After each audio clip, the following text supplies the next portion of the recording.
आज हम बुराड़ी के शुक्र बाजार स्थित प्रधान इनकलेव में आ चुके हैं। जैसा कि जिस एमसीडी चुनाव की तपिश बढ़ती जा रही है, वैसे ही हर प्रत्याशी अपने यहाँ बड़े बड़े नेताओं को बुला कर रैली कर रहा है, जिससे कि वो चुनाव में अपना परचम लहरा सके। बुराड़ी से यहाँ इस समय निवर्तमान जो पार्षद हैं वो अनिल त्यागी जी हैं, तो उन्हीं की जनसभा को संबोधित करने के लिए पुष्कर सिंह धामी जी उन्हीं के लिए यहाँ पर वोट मांगने के लिए जनता से आए हुए हैं। अभी जो है धामी जी आए हैं उत्तराखंड से, तो इनकी जनसभा को संबोधित करने हुए अनिल त्यागी जी की जनसभा को संबोधित करने के लिए पुष्कर सिंह धामी उत्तराखंड से आए हैं। तो इनका क्या प्रभाव रहेगा यहाँ पे उत्तराखंड से आके? देखिए जी, उत्तराखंड समाज का काफ़ी लोग रहते हैं यहाँ पे और काफ़ी पसंद करते हैं, तो बीजेपी को सपोर्ट है। वार्ड नंबर 6 की जनता भारतीय जनता पार्टी को ही सपोर्ट कर रही है। अनिल त्यागी जी भारी मतों से जीत रहे हैं। नमस्कार जी। नमस्कार जी, नमस्कार। क्या नाम है आपका? मेरा पुष्पा राउत। आपको देख के ऐसा लग रहा है कि बहुत सारा जोश है। हाँ जी, बिल्कुल जोश है। अनिल त्यागी के समर्थन में है। हाँ जी। तो पुष्कर सिंह धामी जी जैसे जनसभा को संबोधित करने के लिए आए हैं, हाँ। तो उनका क्या प्रभाव पड़ रहेगा दिल्ली की जनता पर? अच्छा पड़ेगा, अच्छा पड़ेगा, क्योंकि हमारा वहाँ के वो हैं सीएम है, तो हमें अच्छा लगेगा। अच्छा। हाँ, तो उत्तराखंड के सीएम है, इसलिए आप लोग अच्छा लगेगा। वोट दे रहे हो? या कि हम तो जोरों शोरों से बीजेपी को ही वोट जाएगा और वही बीजेपी ही जीतेगी। लेकिन आम आदमी पार्टी कूड़े के जो 3 पहाड़ दिल्ली में बन रखे हैं, क्या 3 बार बीजेपी सरकार रही है एमसीडी में, और कूड़े के इन्होंने तीन बार में यानी 15 साल में 3 पहाड़ तैयार कर दिए, तो वो इस मुद्दों को लेके जा रही है। तो अब आप आगे किन मुद्दों को लेके जा रहे हैं? देखिए आगे जो सरकार आएगी हम उसी मुद्दे में जाएंगे फिर। और मतलब कुल मिला के आपको बीजेपी को वोट देना, पता कुछ नहीं है। और अभी भैया जी गजब का कैमरा पुष्कर सिंह धामी जी के मंच के नज़दीक पहुंच चुका है और अभी उन्होंने अपनी बात शुरू कर दी है। तो चलिए अभी हम उनकी इस बात को सुनते हैं। जहां नौजवान भाइयों ने अपने नारों के साथ स्वागत किया, हमारे बड़े बुजुर्गों ने यहाँ पर आशीर्वाद दिया, हमारी माताओं बहनों ने तिलक लगाकर जो मेरा स्वागत किया है, मैं भी आपको दोनों हाथ जोड़कर सिर झुकाकर प्रणाम करते हुए आप सबका अभिनंदन करना चाहता हूं, आप सबका स्वागत करना चाहता हूं। अभी तक मैं जितनी सभाओं में गया हूं, वैसे तो सारी सभाओं में भारतीय जनता पार्टी को लेकर काफी जोश है। जहां मोदी जी के नेतृत्व में लगातार पूरे देश के अंदर करोड़ों करोड़ों की संख्या में मकान देने का काम हो रहा है। आयुष्मान भारत योजना मोदी जी ने पूरे देश के अंदर चलाई थी। मैं एक सैनिक का बेटा हूं। तो जैसा कि हम देख रहे हैं कि इस समय धामी जी अपने विचारों को प्रस्तुत कर रहे हैं और देख पा रहे हैं कि यहाँ के जो प्रवासी उत्तराखंड के जो लोग हैं वो धामी जी के स्वागत में आए हुए हैं। तो मुझे लगता है कि अगर मैं घंटों तक भी बोलूंगा तो मेरी बात पूरी नहीं होगी, लेकिन मैं आपसे देवभूमि से आया हूं और देवभूमि के लोग हमेशा राष्ट्रवाद के साथ चले हैं। हमेशा उन्होंने जहां भी रहे हैं ईमानदारी से काम किया है, उन्होंने हमेशा परिश्रम किया है और हमेशा सच्चे और अच्छे लोगों का साथ दिया है। भाइयों बहनों, हमारी पार्टी ने अनिल त्यागी जी को यहाँ से खड़ा किया है और मैं भाई अनिल त्यागी के लिए आप सबसे निवेदन करने के लिए आया हूं कि 4 तारीख को प्रातःकाल सबसे पहले उठकर सब लोगों ने कमल के फूल वाला बटन एक तरफा दबाना है और जब 7 तारीख को जब रिजल्ट निकले, 7 तारीख को जब परिणाम आए, लोग कहेंगे कि 12 बजे परिणाम निकलने वाला है। भाइयों बहनों, मैं आपसे कहना चाहता हूं कि आप बुराड़ी वार्ड का ये जो परिणाम है 6 नंबर का, पुनः एक बार आप सभी को दोनों हाथ जोड़कर प्रणाम करता हूं। आप सबका बहुत धन्यवाद करते हुए मैं अपनी वाणी को विराम देता हूं। भारत माता की, भारत माता की। भाई हो तो गया पर मान एक बाइट अभी बात नहीं है, सिर्फ एक क्वेश्चन करना है, सिर्फ एक क्वेश्चन सर। एक बार हो गया ना, मना कर दिया ना एक बार। यहाँ धामी जी अपनी बात समाप्त करके यहाँ से दूसरी जनसभा को संबोधित करने के लिए निकल चुके हैं। तो चलिए यहाँ के जो वार्ड नंबर 6 के प्रत्याशी अनिल त्यागी जी हैं, उनसे 4 तारीख को क्या हो रहा है इसके बारे में बात करते हैं और किस तरीके का माहौल रहेगा, वो सभी बातें जो है हम उनसे जानेंगे और यहाँ के कुछ लोगों से भी उनके विचारों को जानेंगे। चलिए शुरू करते हैं।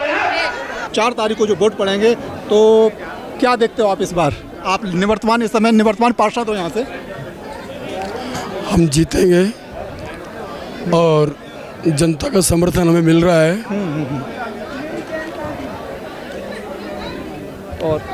और तो मुझे कुछ शक नहीं है अपनी जीत के ऊपर। थोड़ा मेरा गला खराब है। हाँ। तो जो आपके विरोधी पार्टी के लोग हैं वो हमेशा एक ही समस्या उठाते हुए जा रहे हैं कि साहब हम तो तीन पहाड़ बन गए हैं कूड़े के, उन सभी बहुत सारी समस्याओं को ऐसे उठा रहे हैं और अपने कार्यों को गिना रहे हैं।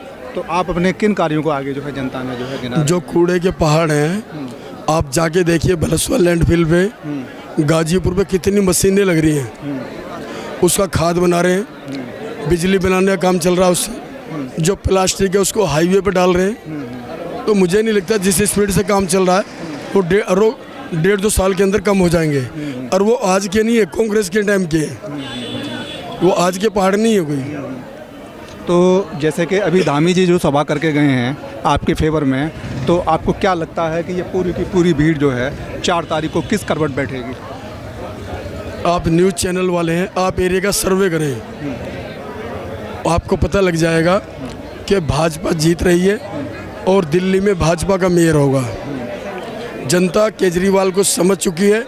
जो व्यक्ति अपनी औलाद का नहीं, अपने झूठे बच्चों की कसम खाता हो, उससे गिरा हुआ इंसान जीवन में कोई हो ही नहीं सकता। उन्होंने ये कहा कि मैं किसी का समर्थन नहीं लूँगा। उन्होंने ये भी कहा कि मैं दिल्ली का बेटा हूँ, दिल्ली से बाहर नहीं जाऊँगा। हिमाचल गया, गुजरात गया, मोदी जी के सामने लड़ने पहुँच गया। तो वो अपनी बात पे कायम नहीं है। केजरीवाल देश के लिए खतरा है। ऐसे व्यक्ति का देश में आना और हिंदू समाज के लिए खतरा है। केजरीवाल हिंदू विरोधी हैं। आए दिन आप देख रहे हैं, अभी एक लड़की के 37-38 टुकड़े करे गए। जमुना पार में ताहिर हुसैन ने क्या किया, हमारे एक लड़का नेगी था, उसकी डेथ होगी। तो उसके बारे में केजरीवाल ने उनको क्या दिया? इतने सारे डॉक्टरों की डेथ हुई थी कोरोना काल में। केजरीवाल ने सिर्फ एक मुस्लिम डॉक्टर को 1 करोड़ रुपए दिए और किसी डॉक्टर को 1 पैसा नहीं दिया। जैसा कि केजरीवाल अपना ढिंढोरा पीटते हैं कि हमने अस्पताल सही कर दिए, हमने दिल्ली की जो है पढ़ाई का जो मॉड्यूल है उसको चेंज किया है। तो जैसे कि अस्पतालों में जाके देखते हैं तो एक पेशेंट का ही नंबर 2-2 महीने में आता है। देखिए केजरीवाल जी कहते हैं, वैसे तो जी लगाना मुझे उनके पीछे तौहीन समझ रहा हूँ मैं, क्योंकि केजरीवाल जो है अगर उनके हॉस्पिटल इतने अच्छे हैं तो उनके जो पंजाब के मुख्यमंत्री ने अपोलो में इलाज क्यों कराया आगे? अगर उनके हॉस्पिटल इतने अच्छे हैं तो सत्येंद्र जैन में मैक्स में क्यों कराया? और जो उन सत्येंद्र जैन तो जो है अभी थेरेपी वगैरह भी ले रहे हैं शायद। हाँ, आपने जेल में देखो, वीडियो वायरल हो रहा है, थेरेपी ले रहे हैं, सही ज़िंदगी जी रहे हैं। अब केजरीवाल का टाइम पूरा हो चुका है। इनके जितने भी एमएलए हैं, इनकी संपत्ति की जांच होनी चाहिए। एक भी आदमी बच नहीं सकता जेल जाने से। मैं चैलेंज करता हूँ इस बात को। जितने भी केजरीवाल के एमएलए हैं दिल्ली के अंदर, जितने मंत्री हैं, इनके चेहरे देखिए, ये पल गए भैंसे की तरह पले हुए हैं। मनीष सिसोदिया देखिए, उसका सिर फटा हुआ है। हमारे विधायक संजीव झा का देखना फटने को हो रहा है। ठीक है ना? इनके पहले चेहरे देखिए और आज के चेहरे देखिए। भूमाफियाओं से मिले हुए हैं और हम जिस भूमाफिया ने ग्राम सभा की ज़मीन बेची है वहाँ पे पार्क बनवाएंगे। और सबसे पहले जीतते ही हमें यही काम करना है। हमने जगह चिन्हित कर लिए, उत्तराखंड के अंदर कर लिए, कल उत्तराखंड कॉलोनी में, सुनील कॉलोनी में कर लिए और कमालपुर में भी कर लिए। इनको छोड़ेंगे नहीं हम। और गंदा पानी आ रहा, पीने के लिए कोई पानी नहीं आ रहा, कुछ फ्री नहीं, हर आदमी मोल का पानी पी रहा है। इनकी बखियाँ को छेड़ के रख देंगे हम। जैसे ही सरकार बनेगी केजरीवाल का टाइम ख़त्म। और इनको गुजरात में भी कुछ मिलने वाला नहीं है। इनकी पंजाब में सरकार बनते ही सिद्धू मूसेवाला का मर्डर हो गया। इन लोगों ने उसका मर्डर करवाया क्योंकि इन्होंने उसकी सिक्योरिटी को अनाउंस कर दिया, हटा दिया। अनाउंस करते ही उसे अगले दिन ही मार दिया गया। चलिए मैं एक सवाल और पूछूंगा आपसे कि धामी जी और भी सभाएं करने गए हैं। अब क्या है कि जैसे जैसे 4 तारीख नज़दीक आती जा रही है तो सभी दल, चाहे कांग्रेस हो, चाहे अपनी बीजेपी हो, चाहे आपका जो है आम आदमी पार्टी हो, अपने दिग्गज नेताओं को उतार रहे हैं और जन समर्थन पाने की पूरी कोशिश कर रहे हैं। तो जैसे धामी जी अभी उत्तराखंड से आए, उत्तराखंड के सीएम हैं, तो उनकी जो जनसभाएं होंगी दिल्ली में और भी कई जगह होंगी, तो उससे क्या प्रभाव पड़ेगा पब्लिक पे? देखो, प्रभाव तो पड़ता है अपने आदमी का।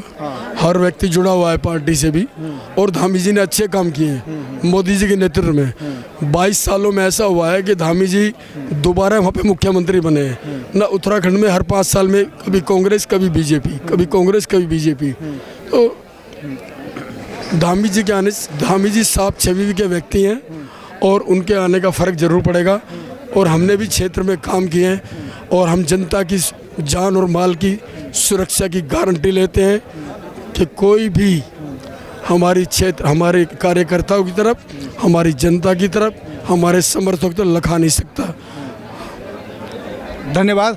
तो जैसा कि हमने देखा कि त्यागी जी अभी कुछ स्वास्थ्य कारणों की वजह से भी हमसे बात नहीं कर पा रहे हैं, फिर भी उन्होंने हमें टाइम दिया, इसके लिए बहुत बहुत धन्यवाद। और हम त्यागी जी को हम बधाई देते हैं, तो धन्यवाद। तो जैसा कि हमने यहाँ देखा कि यहाँ अपार जन समर्थन इनको जो है देखने को मिल रहा है त्यागी जी को।